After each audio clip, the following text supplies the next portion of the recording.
some of the things that you can look at with that is what did I eat? Am I eating things that are harder to digest? Am I chewing things properly too? Because digestion begins in the mouth. But even if you're eating something super simple and that's happening, that's telling us that you just have what we call a digestive insufficiency. You just don't have the right tools to break those nutrients down. My next guest is Kim Heintz. She is an FDN, which is a functional diagnostic nutrition practitioner, and she primarily helps her clients reverse debilitating gut issues. She has been an FDN since 2019, but her health journey began long before that. She began getting migraines in her early life, and they intensified in her 20s to the point where she was getting them 3 to 5 times a week. When she was 28, she had a migraine that lasted her entire year straight. On the top of this, she dealt with a myriad of other symptoms, including insomnia, brain fog, chronic fatigue, anxiety, and depression. She was told by her doctor that she would have to deal with chronic migraines for the rest of her life. Determined to not accept that fate, she ultimately found the functional health space, and it changed her life. Through functional lab testing, she uncovered a lot of gut issues, food sensitivities, and nutrient imbalances. Through addressing those, she no longer gets migraines or other symptoms, and all her other symptoms, Lindsay, sorry. Through addressing those, she no longer gets migraines, and all her other symptoms disappeared as well. Not only did her symptoms disappear, but she has taken things to a completely different level.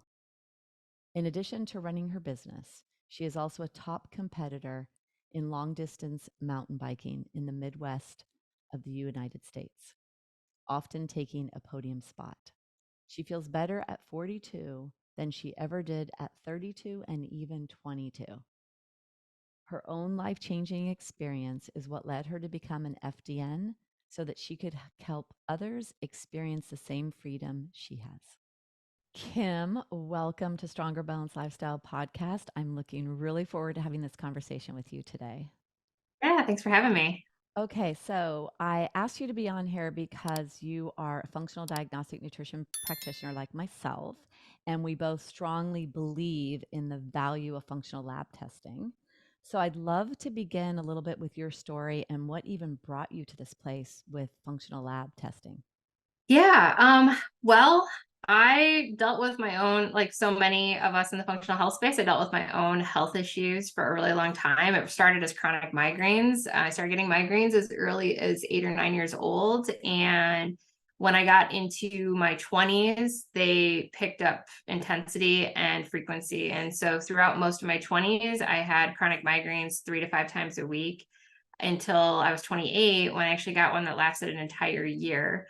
And at that point, I had tried all sorts of medications. I was taking 3 separate ones at the same time and getting all the scans done, seeing all the doctors, and was basically told, this is just going to be your life. You've dealt with this for the majority of your life at this point. You're probably just going to have to accept the fact that this is your reality. And fortunately, the year-long migraine ended up going away after a year, but it even until into my early 30s, I was still getting them on a pretty frequent basis. They weren't gone. They just weren't showing. It wasn't every day anymore. On top of that, I was dealing with anxiety and depression. And so I was taking medication for that. And, at age 30, I had 7 different medications that I was on for various things. And so I was dealing with insomnia and mood swings and just all sorts of stuff. I actually have done presentations where I list up like 20 different symptoms on a slide. And I'll be like, raise your hand if you have 3 or 5 or what have you. And I had 15 of those symptoms. And so like, I had a myriad of symptoms that were just popping up. And even though I've been an athlete my entire life, and I felt like I was doing all the things right, I felt like my body wasn't really accepting that. And so I was just dealing with that. When I was in, oh gosh, I don't know, it was several years after that, so it's probably mid-30s, I came across a practitioner. She was promoting like a holiday program for balancing hormones, and really had never been in the functional space, never really paid much attention to it, but her her information just really caught my eye. I actually felt like the sales page that she wrote like was written specifically for me. And so I jumped into that program, and that's how I got introduced to the functional space. And I ended up working with her beyond that group program one on one. And we worked to balance my hormones and work on my gut and really start to move the needle. And still at that point, up until then, I'd been getting migraines at least 3 times a week, 4 times a week. And within a couple of months, I saw my migraine frequency drop to maybe once a week, a couple times a month. And within 6 months, like I was maybe getting one a month at the most. Sometimes I'd go a couple of months without getting one. And so this was after 25 years pretty much of dealing with chronic migraines. And so and I started to see a lot of improvements in other areas of my life. And that was right around the time I found FDN. And I knew like I was on the right path. But I knew that we could go deeper. And so I signed up for the program with the intention of really learning more about myself. And as I learned and I started to apply the FDN principles, migraines disappeared entirely. And now it's been almost 6 years since I ever had a migraine. I don't take any medications anymore. Anxiety, depression gone. I sleep great. And I'm 42 years old, and I'm an athlete, and I'm faster now at 42 than I ever was in my early 30s. And so like, not only did I see all my health symptoms disappear, but I've also been able to like biohack it and apply it to performance and perform at a greater level. Yeah, it's internal balance. And that's where I think that there's so many factors that set things off internally. We don't realize that. And then when you start to run these functional labs, we start to see where those imbalances are. We bring in the lifestyle components that bring in balance. And from there, once you are balanced, this is like a miraculous machine, this body of ours, right? When it's optimized, there are no headaches, there are balanced hormones, there is no more bone loss or very minimal, not acceleration of breakdown in the body as we age. So really, yeah, great. And for me, FDN, same thing. I mean, I found it when I was my place for hormones. That's one of the things I was looking for. And it's just amazing when you start to do functional lab testing and you get to see where dysfunction is and imbalance, and then how you can improve that. So both of us have kind of gravitated, it seems. We have a myriad of tests at our disposal as functional diagnostic practitioners. And we have a lot of labs at our disposal, but you and I have kind of gravitated, maybe even for different reasons. For me, it's osteoporosis and bone health. For you, probably hormone balance, like perimenopause, and gut health, like your. Yeah. hmm Yeah, I got primarily like gut health and fatigue. Those are the areas and hormones are always a secondary piece of that because there's a hormonal component and all that. But yeah, same thing, same Yeah. reason. And, if you're dealing with women in their 40s, right, then they're going to come into perimenopause. And then what happens is the number one disease of menopause is osteoporosis. And 50% of the women over age 50 have bone density loss. I mean, that's just a given. So that's what comes next. But if they can get to you, balance their hormones and their gut and all the other things, then they hopefully will not even won't even need me when it comes to Yeah. bone health. So let's speak then about, you do a lot of work on Instagram. This is what I love, your infographics about gut health and this real importance, like such a, I know that everyone thinks, a lot of people in the Western world say everything begins in the gut. I personally think everything begins in the brain because I'm a yoga therapist. But from a physiological perspective, really the gut is when the outside world becomes the inside world. And it's where we can actually start to really get into the balance. So can you talk about gut health and all the aspects that are really critical when it comes to looking for that internal balance? Yeah. Oh gosh. So, and I love how you said that, like how you've put that together about like the outside, what is it? The outside becomes the inside. Yeah, from mouth to anus is a closed system, maybe 30 feet, and it's still outside, it's in a tube.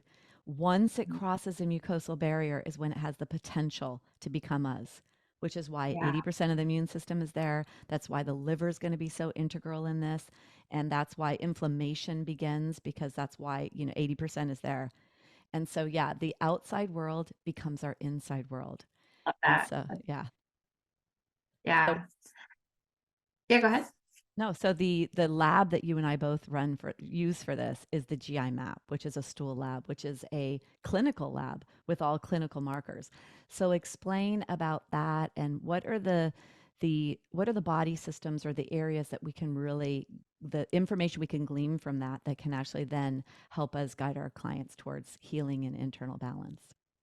Yeah, well, I'll start with what you just mentioned, the immune system. There's some great markers on there that really point to the body's natural immune function. And so if somebody's dealing with something, they know something's not right, or they're constantly getting sick, or their guts off, and no matter all the healthy eating that they're trying, it's just not working. Well, one of the first things I always like to look at is their immune function depleted? Because if their immune function is depleted, they don't have what I always like to call the army. They don't have the troops to go to battle to support whatever comes in from that outside world into the inside world that they need to battle off. So that's one thing I love about the GI map, is that it does tell us a lot about the immune function. And so one of the other area, or some of the other areas that I like to look at on that is next would be like the digestive sufficiency. So if somebody's dealing with a lot of insufficiency within their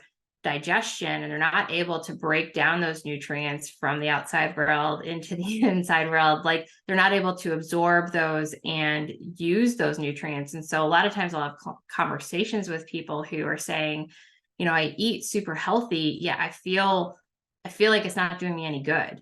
And well, if you don't have the tools to break down your food to absorb those nutrients, then it's going to be harder for you to get those nutrients, which can, lead to things like hormonal imbalance, because we need those nutrients to be able to generate our hormones and things like that. And so that's where you can start to see some things go off. As far as other areas that I really like to look at is just the different pathogens. So I love the way that the GI map breaks things down, because they section things off by different types of pathogens, and we can make so many different connections to how somebody's feeling just based on alone what kind of pathogen they may have. So for example, there's certain types of bacteria where I talk to a lot of women who deal with a lot of achiness. They just, they're in their 40s, they wake up and they're achy, or they're exercising, they're achy. And so there's certain markers on the GI map that actually can be a precursor, or we can recognize that they could trigger an autoimmune condition like rheumatoid arthritis, for example. And so a lot of times if someone's dealing with achiness, I like to go look to see, do we have a prevalence of that? Because that inflammation, those inflammation markers are higher, then that really makes a big connection to why they're starting to feel that. And so we're able a lot of times to catch that off at the pass before it becomes a bigger problem. So those are just a few examples of what I love looking at on the GI map. I mean, we could probably talk about the GI map for an entire day if we wanted to, and break it down. Yeah, well, yeah, so you said some great things there. So the whole inflammation aspect, on one hand, we actually get to see, is there inflammation? Because there's markers on inflammation.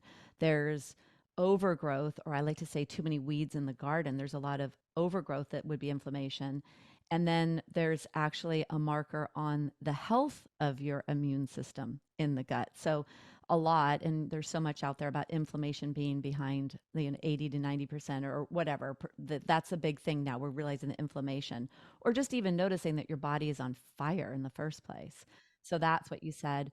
And then those nutrients, digestion, you have a lot of great infographics on your Instagram about this, where you talk about supporting digestion, signs of poor digestion, and then different ways to support digestion. Because if we're not digesting and absorbing the nutrients, we're not building hormones. We're not, if you're not, don't have sufficient hormones, you're not going to have strong bones. So Right. it really is all of that. And then you need digestion optimized for that. And you need to be able to feed the good gut microbes, what'd you call it? The army, the Yeah. soldiers.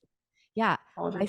I say our mucosal barrier is like the fortress around the castle, right? That's the outside world. The gut is the fortress.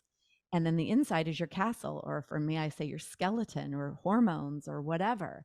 I know I'm very visual.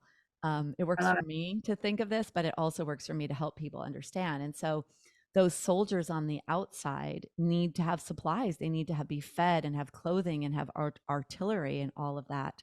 So the food that we bring in is going to help the gatekeepers of our fortress, and then it's going to become the building blocks of the internal. So it really is so integral that people have a healthy gut for hormones, for internal balance. And um, we're going to stick with the GI map, but when we get to the HTMA, I want you to show the correlative factors on that lab that shows us maybe something with digestion or how to support.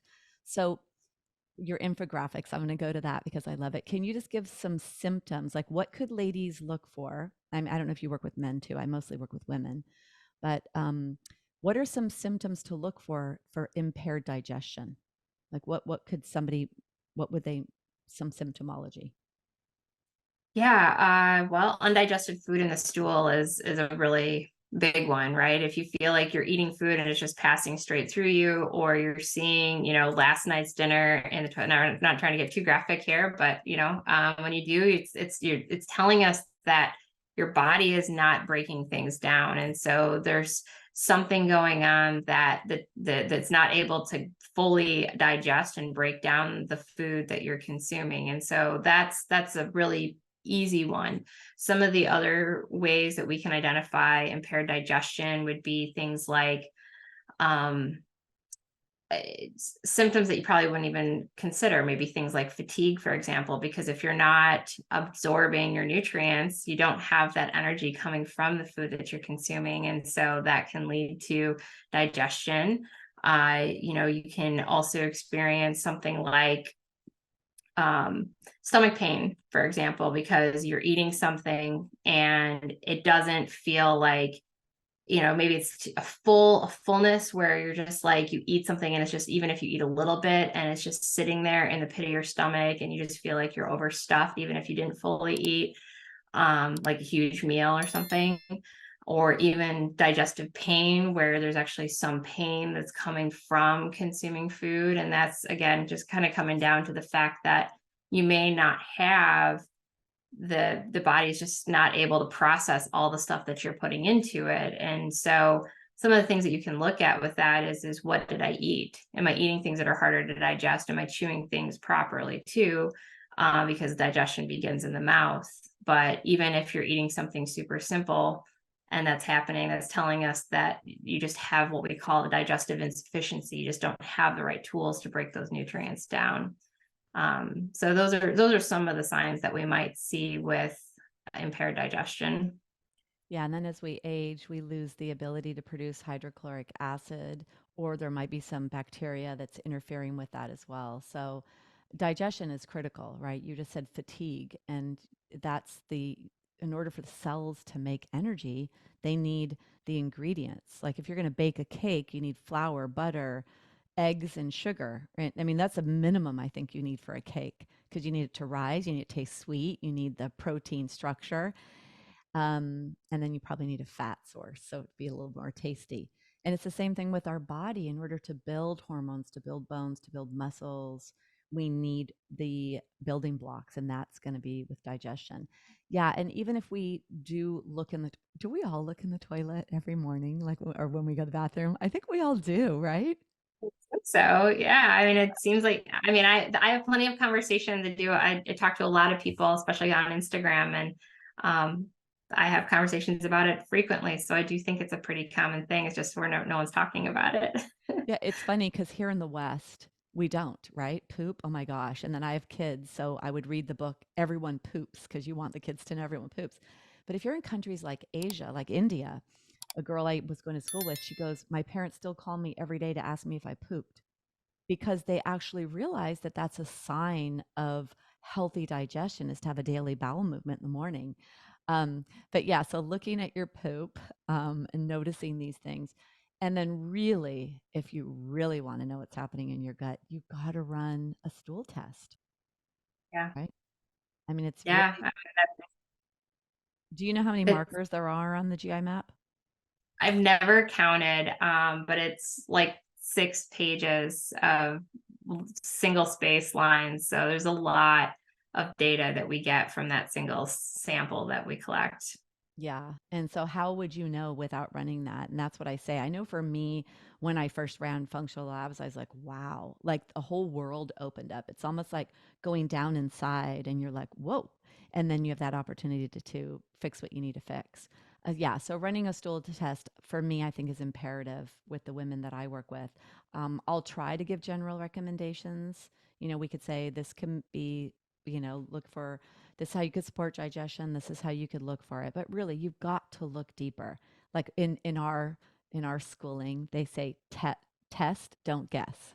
Yeah, and definitely. I mean, there's from foundational things that everybody can be doing right out of the gate, but when you see parasite cleanses public or promoted online, or people are saying, "Oh, well, I'm just doing a general detox or gut cleanse or what have you." It's like you don't really know if you're actually targeting it, and there's different protocols for different types of things that are going to come up on a stool sample test like a GI map, because and we're going to take different approaches based on what's coming back. And there's also a different priority to things too. Sometimes we're going to go after one thing. I have two people next to each other, they both ran a GI map, but their protocols may look quite different from each other just based on the sheer fact that their data that's coming up on that is quite different from each other. And so there's a prioritization that has to be considered, as well as just the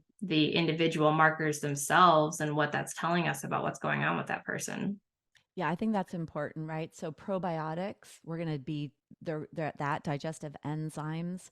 And then you said the priority, right? We're going after this, or this, or are we going to support here, here, and here? And then sometimes when you do support here, this will balance out because the internal balance that we're desiring, sometimes it's like, where's the greatest, where's the squeaky wheel gets the oil? Where can we really focus to then get the healing? I mean, for me, mostly looking at bone loss and reversing bone loss is my real goal with my ladies. But yeah, that's great. The prioritization, the customized supplement approach, and then the customized protocol. This morning, I had a call with a lady and she said, well, can't I just go on this parasite? She goes, my nutritionist said that everyone has parasites. Can I just go on this parasite protocol for 9 months? Because then I could get all of these things out of the way. And I'm like, oh my gosh, I would never just give someone a general, product line of this parasite, prepare your body here, do this. I would never, because I want to know, what am I going after? And some things you have to go after, some things might balance on their own. It's Right. crazy. Yeah. Yeah, and that may even be like, gosh, doing that for 9 months too. I mean, that just might be too much for her body to handle. If you were to do some testing and figure out what's going on, she may not have the energetic potential to be able to sustain that for 9 months too without some additional support. Yeah, and you bring up that like energy, we're using that word again. And fatigue is probably one of the symptoms that most people mark. Like fatigue is really there. And that's what got me into FDN. 47 years old, felt like I was walking through quicksand, could not show up in my life. And why would I feel that way at 47? I mean, what am I going to be like at 67 or 77 if I'm like this now? And you see this, I'm sure, with the ladies you work with, and I might with the ladies I work with, the increased energy, energy you notice, right? Wow, I have more energy. But then the energy internally for your body to actually be more energetic, to build hormones, to build muscles, to build bones. So, really bringing in the fuel, giving your body, optimizing that. Okay. So, let's go on to the mineral lab because I love that one and I think you do as well. So, what do you love about the HTMA, the hair tissue mineral analysis? What do you love about it?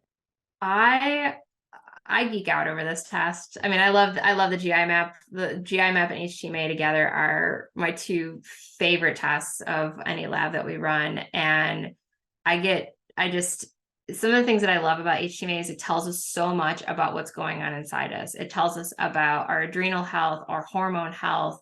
It tells us about our metabolic function, our metabolism, our energy systems. It tells us about whether or not we have our blood sugar. I'm trying to think of different ones with the blood sugar too. It also tells us if like we're super depleted. And that's something that if we talk about a little bit about digestive health is like, if we're not breaking down our nutrients, a lot of times if I see like digestive insufficiency on a GI map, I'm going to guess that they probably are fairly depleted on an HTMA. And so, because they're not getting those nutrients. And so we see that, you know, the cells, I almost like to think of them as almost like they're hungry a little bit because they're not getting, you know, HTMA is what is going on inside the cells because it's a hair sample. And so when we see somebody who's super depleted, like we can see that, you know, their cells are maybe a little hungry because all those nutrients, the nutrients aren't getting inside the cell that need to be in there, which can cause things like fatigue.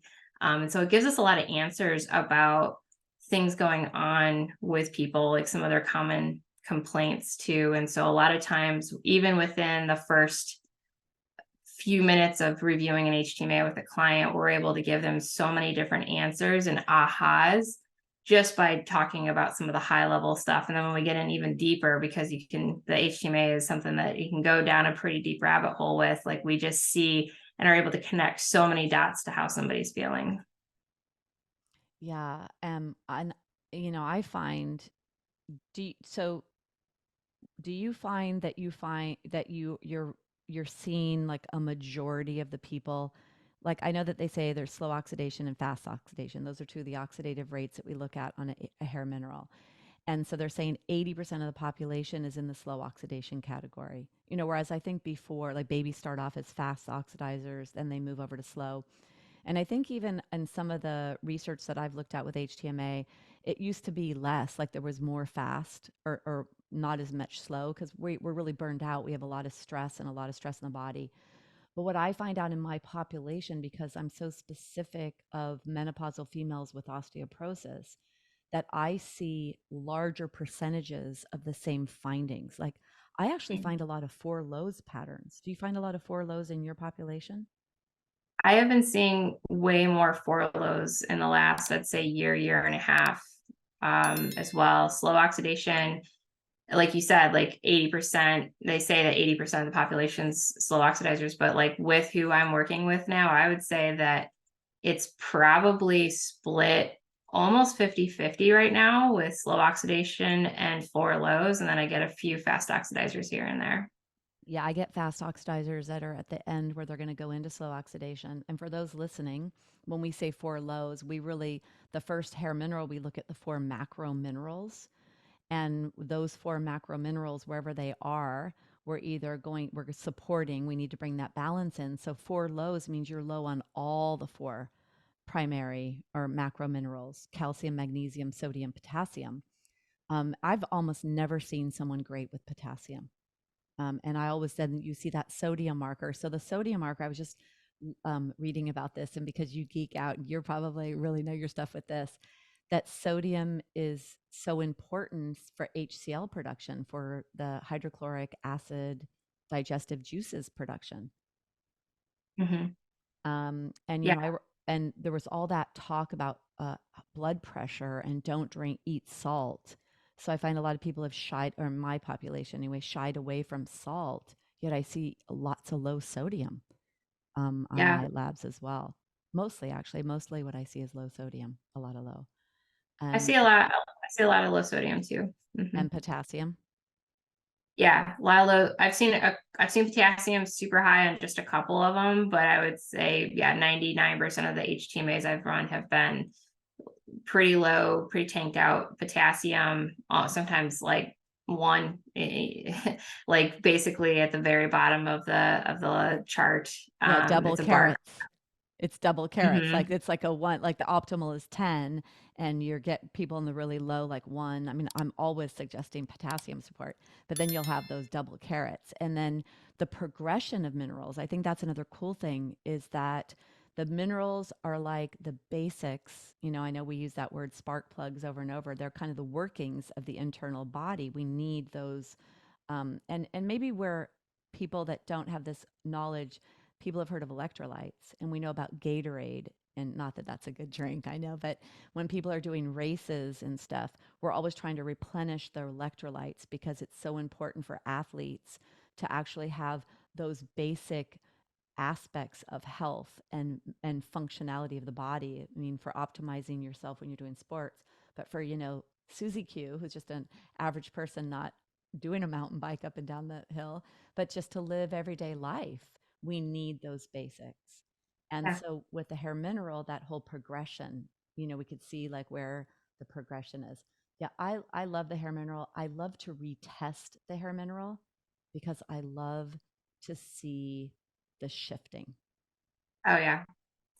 I agree. I love seeing what and thing the cool thing about the shifting is that it can have things can change pretty quickly. Like we usually do like a 90-day protocol. So we're usually retesting it about the 4-month mark if somebody's, titrating up on the recommendations, and we can see some pretty big shifts in not just the results, but also the symptoms. We see such a dramatic change, especially in like energy. Fatigue is usually the first thing that people see start to shift for them when we're addressing an HTMA, because like you said, like minerals are the spark plugs of the body. Another way I like to explain it too is it's almost like the lubricant that makes a machine run, because minerals are so heavily involved in all aspects of health. Like they're involved in digestion and hormone production and just thyroid function and just everything. We need minerals for literally everything that we do. And if you're super depleted or you have a major imbalance between some of these nutrients,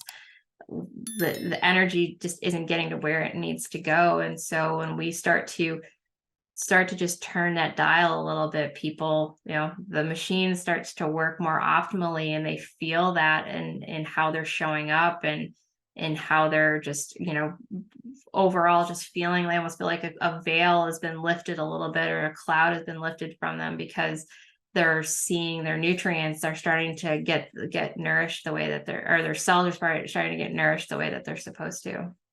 What an amazing concept, right? That you and it's funny. So bone loss, osteopenia is the precursor to osteoporosis. Osteopenia means bone poverty. Osteo is bone, penia is Mm. poverty. And we're talking about cellular poverty when we're speaking about imbalance or not enough nutrients for cells. I'd like to ask you this question. You tell me what you think about this. I have women coming to me on multivitamins. And a multivitamin just has everything in it, not enough of these things or those things. Um, and because minerals work antagonistically and synergistically, they're like the gas pedals and the brakes, the turn on and the turn off switches. If you just flood the system with so many vitamins and minerals, you're kind of exacerbating the problem. So tell me Yeah. about what your thoughts are about that, about multivitamins, and what is it that we need to be careful of? Why is it important that we just don't reach for a multivitamin off the shelf? Yeah, and I do see this a lot too. And I think it's just a common recommendation to just get on a multivitamin so you can get the nutrients that you need. But one of the problems is that there's certain, especially we see this through HTMA testing, is that there are certain nutrients that like somebody may have too much of, for example, and it's showing a buildup of that. And so a lot of times we might see something like calcium, for example, and calcium buildup in a hair test doesn't necessarily mean that they're getting too much calcium into their bones. It actually might mean that they're not getting enough into their bones, and it's actually building up in the wrong places, like the tissues, for example. So that's one problem, is that you have no control over what you're putting in, and you could be actually continuing to contribute to an issue that's already there. Secondly, the other thing I don't like about multivitamins is that there's different forms of minerals and vitamins, and not all of these forms are created equal. And so you may have a form inside a multivitamin of different nutrients that is not absorbable by the body, or not very absorbable. And so you're consuming this thinking, hey, I'm doing this really good thing for my body, but you're probably absorbing a very small amount of that and actually getting very little benefit from it. And I've actually had people where their multivitamin was actually contributing to GI distress that they were dealing with. And we removed the multivitamin, and their GI issues just went away. And so something in that formula that they were taking just was not sitting well with them. And so there, it could have just been the type of nutrient that was in there, the form. And so we have to be real careful, I think, when we put something like that into our bodies because of both those reasons. Yeah, and I find that it's so hard for me to find. I don't even have a multi. I was just met with someone this morning. I'm like, okay, well, I want you to have magnesium and K for your bones, but I don't want you to have calcium because that's one of the minerals we see on the hair mineral, and it should be at a certain level, but most of it should be in the bones, 99%. So when you start to see those elevated levels, you know that it's not where it belongs. Same thing with, some of the other ones. And I cannot find a bone formulation that does not have calcium in it. And honestly, Mhm. that's my population. I think I recommend calcium supplements maybe only 40% of the time. And Yeah, women, they're on vitamin D and calcium. And then vitamin D, when you take high levels of vitamin D, you're now going to have an effect on potassium and magnesium. And you need those to make your calcium absorbable. And yeah, it's taking shots in the dark without yeah, this deeper look. yeah, absolutely. And we've been told this, like vitamin D is another one, like you just said, like we get told, hey, take calcium, take vitamin D, take a multivitamin, and you're doing this because in the name of good health and trying to feel better. But a lot of times it's without looking at the status of what your body's actually telling us. It could be contributing. It might take a while, but it might continue to just have that downward slope where you start feeling worse and worse, and you don't realize that these things that you're taking for good may actually be the thing that's driving you further away from your goals. Right. And with vitamin D and with calcium and the bone, for me, I work with bones. That's why I just keep talking about that. And you might have specific nutrients you focus on more. But I'll show them. Okay, here's your supplement. All the lists of supplements you told me. Wow, you've got 1,000 IU's of vitamin D here, and you've got 2,000 over here, and you've got this. So you're actually taking 5 or 6,000 IU's. They say, oh, I'm only taking 2,000. No, but this formula has it. This formula has it. This formula has it. Or calcium. I see that with calcium a lot. And then I have a hair mineral, and I see these accelerated levels of calcium. And another thing that that I have such issues with is, I know that not everybody thinks that they want to spend money and they want to use health insurance for things. But unfortunately, it's a broken system out there. The medical system manages the disease. So if you do have a disease, if you have biomarkers that say, here's your disease, then they're going to give you a medication to manage that, right? They're not Right. giving you all this functional approach to health. But what I drives me crazy is someone will say, "Oh, I sent away for a hair mineral test." And then they get the results and they're looking at this thing and they're like, "It takes years to interpret the data on this, right?" It's really hard. Somebody looks at it and you don't know. You see all these lines and these bars, and so it really, you have to work with someone that knows what they're doing and has this experience and is able to create the protocols specific to you, customized to you.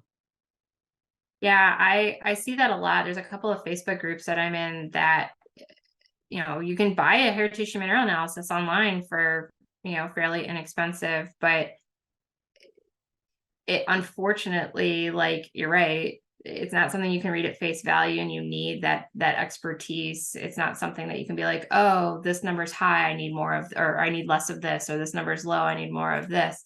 Sometimes a high number means a high bar on the graph of the HTMA actually means that you're actually super deficient in it, and vice versa. And so there's so many sneaky things that can show up, and that without a trained eye, you may miss those things. And so yeah, you might be saving a little bit of money by ordering it yourself, but if you don't know how to do anything with the data, you're actually losing money on that situation because you just have a piece of paper that you're not really sure what to do with. And then you're taking a multivitamin, which is contributing to your imbalance. And then or you have your gut health might not be optimized, and you're peeing and pooping out the vitamins you're spending money on. Yeah, I take ladies off of a lot of what they're on, and Yeah, my population is on a lot of supplements when they come to me. yeah. So, Same. yeah, because we're all trying. I mean, we're trying to do the best that we can. And if we would stop, slow down, invest in running functional labs and looking at finding that internal balance, then you get on that track. So when with the HTMA, not only do we get the minerals, we then also get some toxic metals that show up. So can you just talk a little bit about how, what we see on a first HTMA, and then how maybe we could see different things on subsequent, and what the healing opportunities that are opened up for us once we balance minerals to then start figuring out some of the toxic markers. Yeah, I'm glad you're bringing this up because you do see also people promoting like heavy metal detoxes and things like that, and that can get us in quite a bit of trouble if we're lacking the nutrients, the energy, like we've been talking about for the last half hour or so. And so heavy metals on a first HTMA, a lot of times you're not going to see a whole lot. Sometimes you do, especially if you're having like a pretty big exposure to it, you might see one of these metals fairly, a bar on the graph, fairly elevated for that metal. But a lot of times you don't. And the reason for that is that if your nutrients are so out of balance, like if you're in that four lows pattern, like we were talking about, or the slow oxidation, for example, which is where the majority of people tend to be, your body doesn't have the energy to be moving metals out because there's this push-pull relationship with minerals and heavy metals. And so if you're already low in minerals, it doesn't have that energy to push out, start to naturally gently nudge out some of those metals. And so on a first test, you may not see a whole lot of heavy metals. If you do see something, it just means, hey, I need to go take a deeper look at where am I getting exposed to this metal. If it's like one I see a lot is like mercury. Am I eating a lot of fish, for example? So if I'm eating a lot of fish and my mercury is pretty high, maybe that means I need to cut back on fish. It doesn't mean to do like a heavy metal detox for mercury at that point in time, especially if you're pretty imbalanced. On a second test, as we've started to increase the energetic potential within the body with those cells, you might actually start to see some of these metals, those levels start to go up. And it doesn't mean, oh my gosh, I've been exposed to so many more metals. It means that your body has the energy now to start to just push those out, because a hair mineral test is hair. So the way that it starts to excrete that is through the hair. And so we start to see your body starting to do the work of getting rid of some of these toxic metals. And so at that time, it may not be that you're all of a sudden exposed to more metals. It just might mean that your body is starting to do what it's supposed to do, to protect you from those and get rid of those. Yeah, it's like hide and seek, and you're it's coming out now, and that's a great way what you just said. The hair is outside the body; it's cells that came out, and it's a pathway of elimination. And we don't want heavy metals from a bone perspective. Lead will displace calcium in the bones. It will take up a spot in the bones and be stored there, because toxic metals are toxic, and our body has like creative ways of either hiding it or storing it. And so we want to excrete it, but you can't just go on a detox and expect that your body has the energy to do that. And then when you are getting rid of that, I see your cute little cat. Then when you are getting rid of those metals, you have to manage those properly. And so you could get really sick. You want to make sure you're binding them properly to get them out. So, it's, I guess, my whole point, Kim, of having you here, a big aspect of sharing this information is that this isn't just running labs and even trying to do it yourself and trying to figure things out, and that getting that internal balance, whether it's through the gut, as we spoke about, from a protection perspective, from making sure that you're protecting your inside world, getting to the outside of your fortress and making sure. And then when we talk about the hair mineral, making sure you have that energetic potential for your body to be optimized, not just to be healthy, but to actually do its job of detoxification and keeping you protected from a detoxing place. Yeah. So, I don't know that I've thought of those two labs in the way that I just spoke about them with you, but that's really the way that I see it. Like, make sure nothing gets inside, or make sure you're outside before your inside is optimized. And then make sure you have the energy inside so that whatever does come over the fortress can be managed and dealt with and pushed out. So Mhm. it's having a beautiful, shiny castle. I love how you put that. I do. I think and it's so true. I mean, those two labs, I think, are just, if you can run any two labs, those can really protect your fortress and allow you to, if your fortress is compromised, get that rebuilt back up. So, like you said, have a shiny castle. Well, it's a good way to Love that. look at it. And I talk about skeleton. So your castle could be your skeleton. And, for those that diagnosed with osteoporosis, especially because that's the disease state of bone loss, and even osteopenia, and this is where I was at 50. Your bones, most of us don't even think about them. But if you get a diagnosis, or for me, I had a collapsed hip joint at 50, you start to go inside and visualize your bones, and you just like, you never thought about them before. And now here is a structure that's holding you up, but you're like visualizing them breaking or snapping or being fragile. And that's your framework. It's like, if a house, like you saw a house in the process of being built and all you saw was the wooden structure, but then you realize it's infested with termites, you could, that strong structure of wood, if they told you, oh, but it's infested with termites, you immediately think, uh-oh, it might collapse, right? Right. And that's how you feel about your body. You feel that you're infested with termites and that you're going to just snap or break. So, um, it is something that eventually, that's the 50% of the population over 50 has that, and 27% has osteoporosis. So really, really important that we do all that we can to rebuild our structure, to think about ourselves as this, the outside world and protection. So yeah. All right, Kim. So how can ladies find you?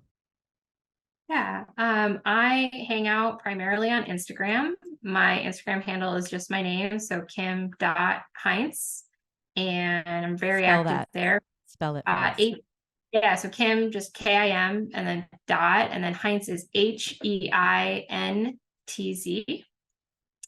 And I'm very active there. So reach out, come join the conversation and send me a message if you want. I'm happy to chat with you. And then I also have a website, which is also my name. So kimheintz.com, and lots of resources on there. We dive into I've got information about testing, like the testing that we've talked about here today. And there's also a way to be able to book a consultation if you're interested. Great. Well, yeah, let me know what's happening, and I'd love to do something with you in the future too, because Yeah. I've not met anyone else yet that those are the two labs that they've gravitated towards. But for me, those are my Oh, favorites also. Yeah. yeah. Yeah. We could probably do multiple episodes just diving into the various aspects of both those labs, because there's so much good information you can glean from those two alone. Yeah. Well, maybe we'll do that. And then we'll use that in our program. So we'll have like, here's the interpretation of the GI map. Here's how to interpret the hair Yeah. mineral. All right, Kim. Well, thank you so much for joining us, and have a Yeah. great day. Yeah, thanks. Thanks, everybody. Thank you so much for listening to Stronger Bones Lifestyle Podcast. Bone loss is not an inevitable part of aging. We don't have to just wait for it to happen. There is so much that you can do, and that is what you will learn each week on the show.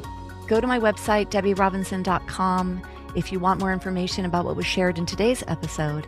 At the bottom of this episode in the show notes, there will be links to whatever was shared. Please subscribe to this podcast. Share this podcast with your friends, your family, or any women that you think may be interested or benefit from the information we're sharing. Please rate the podcast. And if you have any questions you'd like asked or answered, I would love to hear from you. Let's do this, ladies. Let's change the way the world views osteoporosis and slow down, stop, or reverse our bone loss, take charge, and show other ladies what is possible. Thank you so much for joining me.